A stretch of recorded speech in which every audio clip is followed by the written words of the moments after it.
Nossa entrevistada a partir de agora tomou posse segunda-feira como juíza membro titular da Corte Eleitoral do Tribunal Regional Eleitoral da Paraíba. Ela preencheu a vaga deixada por Arthur Monteiro Lins Fialho, que concluiu o segundo biênio dele em outubro deste ano. Ela agora é a terceira mulher a compor a Corte Eleitoral. Fátima Bezerra Cavalcante Maranhão preside o TRE, e a representante do Ministério Público Eleitoral, a Cássia Suassuna.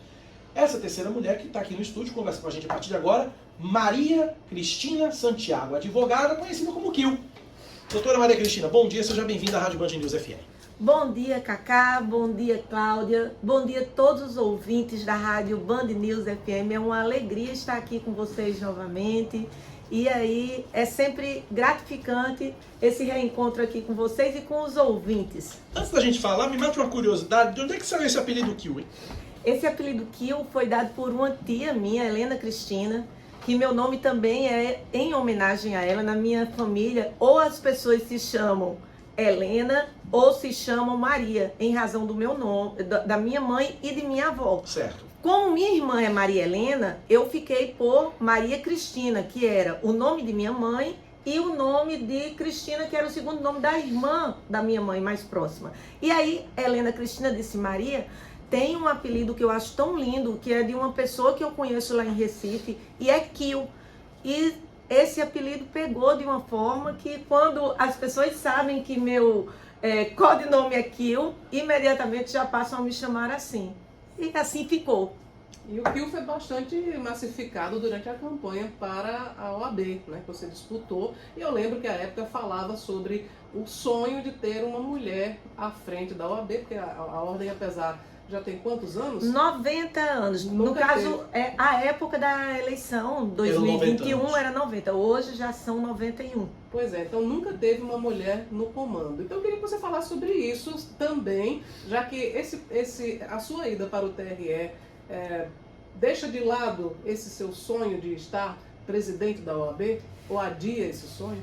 Então, Cláudia e Cacá, veja, a questão de 90 anos de existência da ordem e não ter tido uma única mulher que fosse candidata. Vejam que não é o fato da ordem ter sido presidida por uma mulher. Nunca tinha tido nenhuma candidata uma mulher. Candidata à presidência, eu fui a primeira.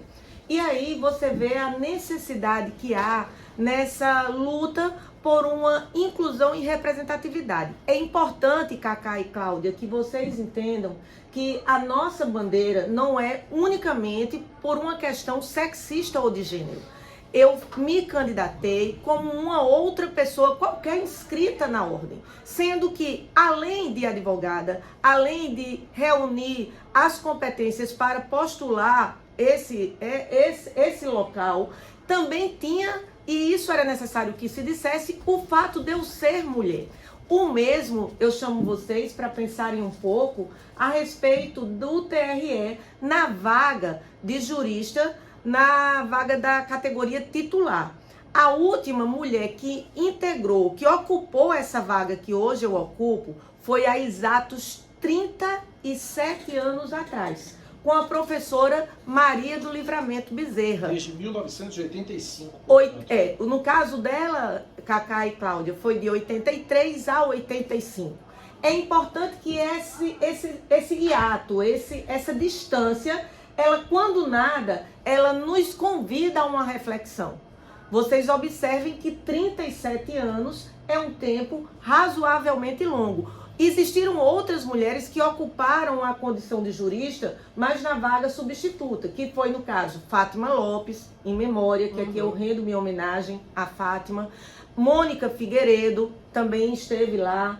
E aí você percebe que existe, de fato, uma quebra de alternância nessa questão de existir essa igualdade em relação aos locais de liderança e de fala. Isso é muito importante que seja pontuado. Não é que toda a luta ou o fato de nós estarmos lá possa ser resumido pelo fato de nós sermos mulher. Não.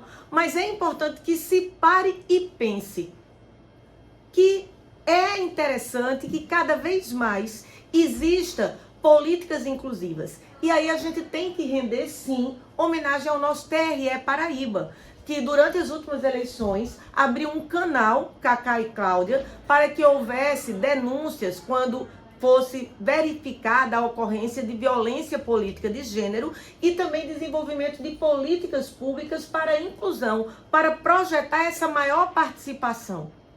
Agora, aí a pergunta que a senhora acabou não respondendo. Esse sonho, esse desejo de presidir a OAB segue aceso em você, doutora? Eu digo sempre, eu inclusive falei isso, Cacá e Cláudia, por ocasião do discurso de posse. Os sonhos, eles nunca se desfazem, eles permanecem em nosso entorno. Então eu me sinto sempre uma serva da advocacia. No momento, eu estou no TRE, representando a advocacia e exercendo a função de juíza. Hoje, eu estou nessa função. O futuro, Cacá e Cláudia, ainda está por vir. Se você perguntar, o sonho acabou? Não. Eu sempre permaneço com o sonho de ver uma OAB, sim, mais inclusiva, mais participativa e uma cidadania que eu costumo dizer sempre, verdadeiramente igualitária. Penso, Cacá e Cláudia, homens e mulheres são diferentes. Nós somos diferentes na compleição física, no modo de pensar, mas em termos de competência, de ética, de técnica, nós podemos sim e somos absolutamente iguais. É uma questão de costume, é uma questão de prática, é uma questão de rompimento de barreiras. Eu não tenho dúvida que essas barreiras existem. Os números dizem que essas barreiras existem. Vejo que somos a maioria das mulheres na advocacia e também a maioria das mulheres no judiciário. E aí você vê a composição das nossas cortes de justiça. No nosso Tribunal de Justiça, e aqui eu mando um abraço para a desembargadora Gamenilde, agora nós estamos com 3 mulheres no universo. A Gamenilde também nomeada recentemente. Recentemente. No Tribunal Regional Eleitoral, na ocasião de nossa posse, a doutora Cássia bem disse, é a primeira vez que na composição da corte existe sim a ocorrência, por assim dizer, da questão da paridade, da questão de gênero. Somos 3 mulheres. Como você bem disse, Cacá, a presidente desembargadora Fátima, a procuradora regional eleitoral, a Cássia, e eu na vaga de jurista. Isso tudo é muito simbólico, muito emblemático. São quantos, desculpa, são quantos na corte, doutora? Na corte nós somos o Bianô, somos Fábio, Leandro, a desembargadora Fátima, que é o presidente, o corregedor, que é o Leandro, desembargador Leandro, tem a outra vaga de jurista, sim, que é Roberto Franca, e tem também a representante do Ministério Público Eleitoral. São 6. Isso. Então tá meio a meio, tá bem. Mas a lista tríplice da qual Kio saiu, tinha outros 2 homens, né? Dois nomes maravilhosos. Aqui eu quero também, Cacá e Cláudia, mandar o meu abraço para o meu colega advogado Hermano Gadelha e o meu colega advogado Felipe Souto. Éramos 3 nomes compondo a lista. Em relação a número de votos, em termos do Tribunal de Justiça, o Hermano teve 11 votos, o Felipe teve 14 votos e eu tive 14 votos. Só que no critério de desempate, em razão do regimento interno, utilizando-se o parâmetro que é próprio tanto do regimento da advocacia quanto do Tribunal de Justiça, pelo fato da minha OAB ser mais antiga, eu fui para a primeira posição. E ali surpreendeu o presidente Bolsonaro ter nomeado a primeira colocada? Ele tinha a opção de escolher qualquer um dos 3? Ele tinha a opção de escolher qualquer um dos 3.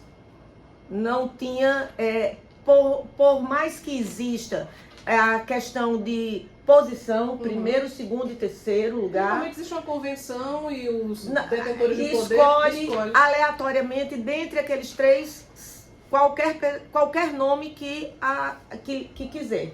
E aí, Cláudia, eu sempre, em tudo que eu faço, Cacá e Cláudia, eu, vamos dizer assim, eu submeti o meu nome, fiz a minha parte no sentido assim de falar com os desembargadores, e o resultado vamos dizer assim, uma caixinha de surpresas. E se você observar, vamos dizer assim,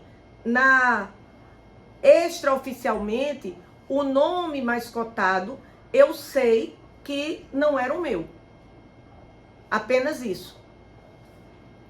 Bom, em relação à Corte Eleitoral, tem um tipo de ação que já rendeu várias sentenças, muita gente já perdeu o mandato porque a cota de mulheres não tem sido cumprida, não foi cumprida nas últimas eleições, e aí vereadores, até deputados tiveram perda de mandato, de fato acabaram não perdendo porque apresentaram recurso, e aí o recurso demora, enfim. Mas eu queria a sua opinião a respeito desse tipo de manobra que muitos partidos lançaram mão para incluir candidaturas laranja de mulheres para driblar a necessidade, a obrigatoriedade do preenchimento da cota de gênero. Cláudio deixou uma pergunta no intervalo. Foi sobre o desrespeito que alguns partidos eles cometeram à inclusão de mulheres candidatas. Isso já levou à cassação de muitos mandatos. Eu queria saber a sua avaliação sobre essa ocorrência e qual será o seu olhar em relação a isso.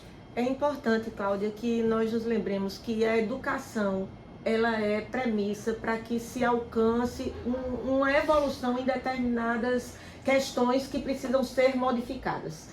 Me parece que precisa existir uma forte campanha no sentido de conscientização das próprias mulheres para não se submeterem a esse tipo de vamos dizer assim, de aceitação de determinados convites que nós sabemos que infelizmente ainda existe.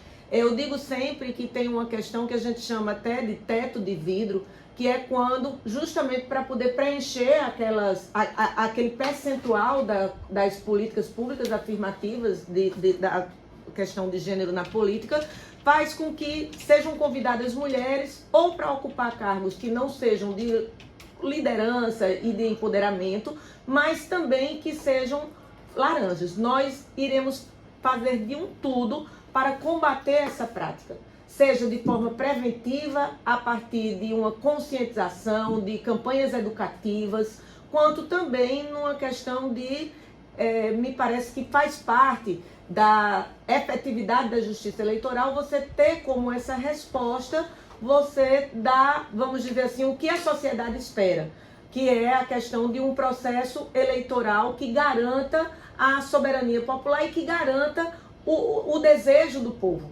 E me parece que não é desejo do povo que haja essa manobra, que infelizmente é comum. Setores da sociedade, doutora, têm questionado muito a atuação da justiça eleitoral como um todo, principalmente na última eleição, falando sobre uma possível parcialidade por parte da justiça eleitoral, enfim.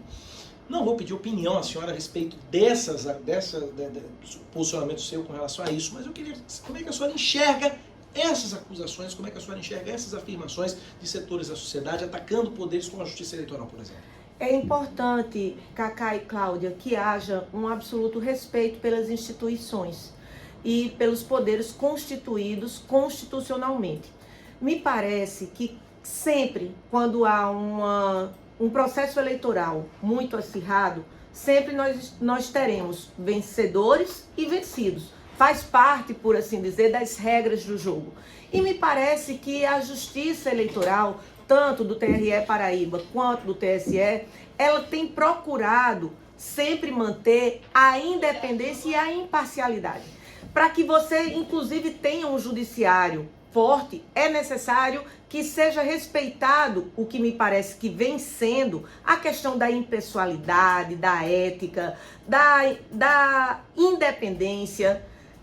Isso é fundamental para que haja essa confiabilidade dentro de um processo eleitoral e dentro de uma atuação do Poder Judiciário, nomeadamente, se nós estamos falando em uma justiça eleitoral, é justamente a garantia dessa legitimidade desse processo eleitoral, pautado justamente nesses princípios: ética, independência, impessoalidade e justiça. E me parece que em relação tanto à Paraíba, pelo TRE, quanto em relação ao Brasil, preponderando o TSE, nós temos sim alcançado isso. Não significando dizer, Cacá e Cláudia, que não possa existir melhorias em relação à transparência. Sempre, tudo que for para aumentar a transparência, dando maior confiabilidade ao jurisdicionado em relação ao processo eleitoral, deve ser, vamos dizer assim, acolhido, deve ser empreendido.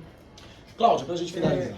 A gente tem na Paraíba um clima sempre de muita divisão política. A população participa muito da rotina política e sempre que tem ação, né, uma ação tramitando contra, enfim, um político de destaque, as pessoas dão opinião, as pessoas, até de certa forma existe uma pressão popular. Como é que você encara esse tipo de mobilização e, enfim, o acompanhamento que se faz muito de perto aqui na Paraíba das ações eleitorais? Cláudia, eu agradeço a você por essa pergunta, porque eu digo sempre que a questão de assumir um cargo enquanto juíza, ela já traz em si alguns desafios que são próprios da função. O que é que o jurisdicionado, e aí eu digo a sociedade, espera do Poder Judiciário? Espera o cumprimento da lei, espera a garantia de um processo justo, espera a observância das prerrogativas, tanto da advocacia, quanto de todos os atores que funcionam no processo. E é importante que essa seja, vamos dizer assim, o nosso lema, nossa atuação. Eu pretendo, enquanto juiz eleitoral, cumprir fidedignamente o que determina a Constituição Federal, as leis pertinentes, as normas aplicáveis, o regimento interno do Tribunal Regional Eleitoral, respeitando as prerrogativas da advocacia, porque eu entendo, Cacá, que com a advocacia respeitada as prerrogativas, você fomenta um processo verdadeiramente justo e, por fim, utilizar na função de juíza os princípios que eu utilizo sempre em qualquer missão que me é confiada. Quais são esses princípios, Cacá e Cláudia? Repito, a ética acima de tudo, a independência, a impessoalidade, a técnica. É importantíssimo que o jurisdicionado tenha a confiabilidade a respeito da aplicação de uma boa técnica nas decisões, nas sentenças. E, por fim, o ideal de todos nós, que é a concretização da justiça. É isso que nos move, independentemente de em qualquer posição que nós estejamos atuando dentro de um processo. Começamos com a advogada Maria Cristina Santiago, juíza membro membro titular do Tribunal Regional Eleitoral da Paraíba. Doutora Maria Cristina, obrigado pela presença, obrigado pela entrevista. Desejo sorte, sucesso e um bom ano novo para a senhora. Obrigada, Cacá, obrigada, Cláudia. Desejo um ano bem abençoado para nós todos, para todos que estão nos ouvindo, que seja um ano de muita saúde, de muitas bênçãos e de muita paz. E de quebra, que você, Cacá, ganhe aí o seu prêmio para que você possa ir presentear a Cláudia. Sim, tomara, né, doutora? Eu avisarei, darei notícias. Aguarde cartas, né? Sua primeira sessão será quando? Janeiro, fevereiro? Dia 23 de janeiro retoma a sessão, mas o tribunal retoma as atividades internas retomam dia 9. Certo. Nesse momento a gente está no recesso judiciário. Exatamente, né? Vai até o dia 6, vai até o dia 6, na verdade. Dia 9, no caso o TRE. Porque dia 6 é uma sexta, né? Aí isso, 7, 8. Isso. Obrigado, doutor. Um abraço, sucesso. Obrigada.